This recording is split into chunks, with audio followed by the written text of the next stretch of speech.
Good, bad and अगली. Okay, what is good?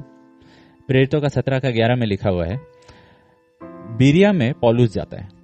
पहली बार वो लोग पौलुस का शिक्षा को सुन रहे हैं, पहली बार प्रचार को सुन रहे हैं पौलुस का, पहली बार वो लोग ये व्यक्ति को सुन रहे हैं, उसका जीवन के बारे में कुछ मालूम नहीं है, सिर्फ उसका वचन आ रहा है. तो क्या कर रहे हैं? जाके चेक कर रहे हैं.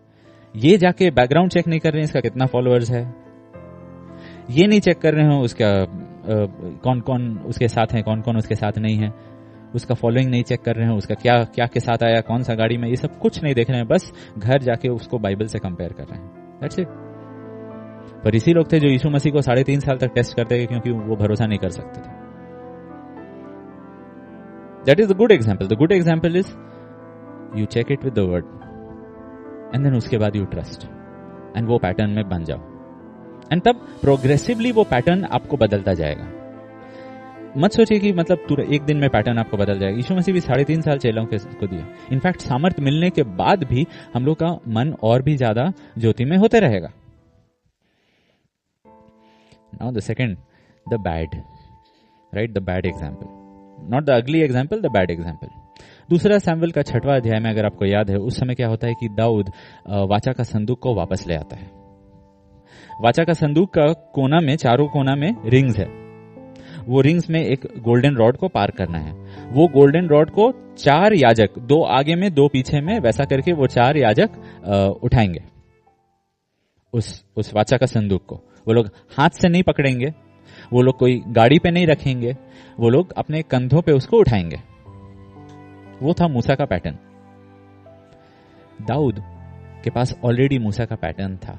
वो क्या किया? वाचा का संदूक के साथ बैलगाड़ी में ले आओ.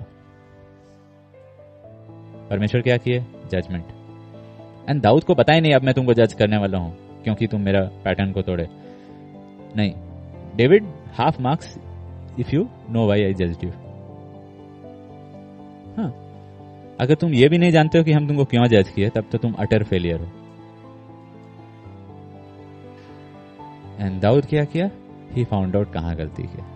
क्रॉनिकल्स में लिखा हुआ है, दाऊद गया, वचन को पढ़ा और बोला कि हम लोग गलती किए, तुम लोग भी गलती के, काम तो तेरा था, तुमको बताना चाहिए था, तुम लोग बहुत पैसा लिए हमसे, बोलते हो बाइबल पढ़ते हो, नहीं पढ़ते हो.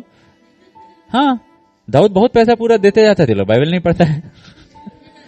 वो लोग नहीं पढ़ रहे थे, वो लोग नहीं बताया दाऊद को कि सर आप गलत कर रहे हैं, बैलगाड़ी में नहीं डालना है, याजक को पकड़ना है.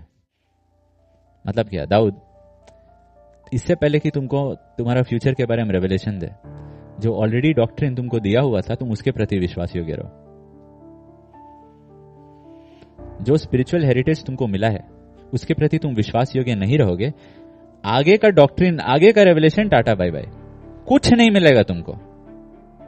If God can not trust you with the past, he can not trust you with the future if you are not faithful. ना, आई एम नॉट सेइंग कि, remember the first point is clear कि सबसे पहले वो past में जो भी आपका स्पिरिचुअल हेरिटेज है, पहले ये तो देख लीजिए कि वो वचन के अनुसार है कि नहीं कि Samuel has to be faithful to Eli. नहीं, वैसा किस्म का नहीं.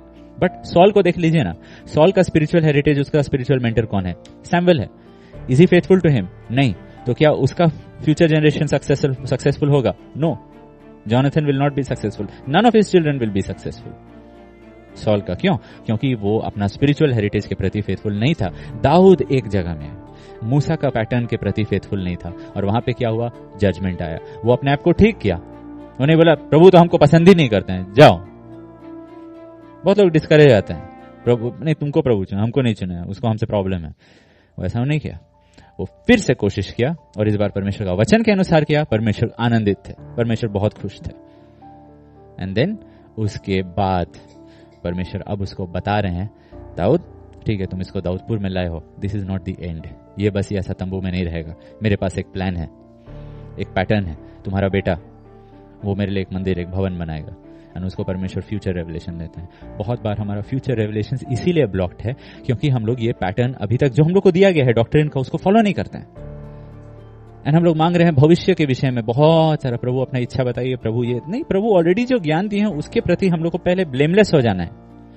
ब्लेमलेस का मतलब, अगर आप बताए ना, अगर आप 500 रुपया लिए हैं तो 400 रुपया लौटाए तो आप ब्लेमलेस नहीं है. 499 भी लौटाए फिर भी ब्लेमलेस नहीं, राइट. तो वैसे अगर आप 500 एरिया में गलती किए हैं, वो 500 एरिया में वापस जाके ठीक हो जाइए. ठीक हो जाइए, ठीक कर लीजिए, तब आपको बोला जाएगा कि आप निर्दोष निष्कलंक हो गए हैं।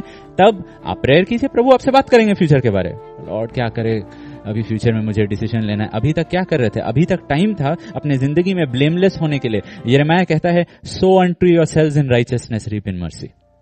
सो अनटू योरसेल्व्स इन राइचियसनेस, यानी कि अभी तक वो समय था तुम्हारे लिए बोने के लिए कि यहाँ पे तुम गलत किए थे ना, ठीक कर दिए, राइचियसनेस। यहाँ पे तुम अनराइचियस थे, ठीक कर दिए, राइचियसनेस, राइचियसनेस, राइचियसनेस।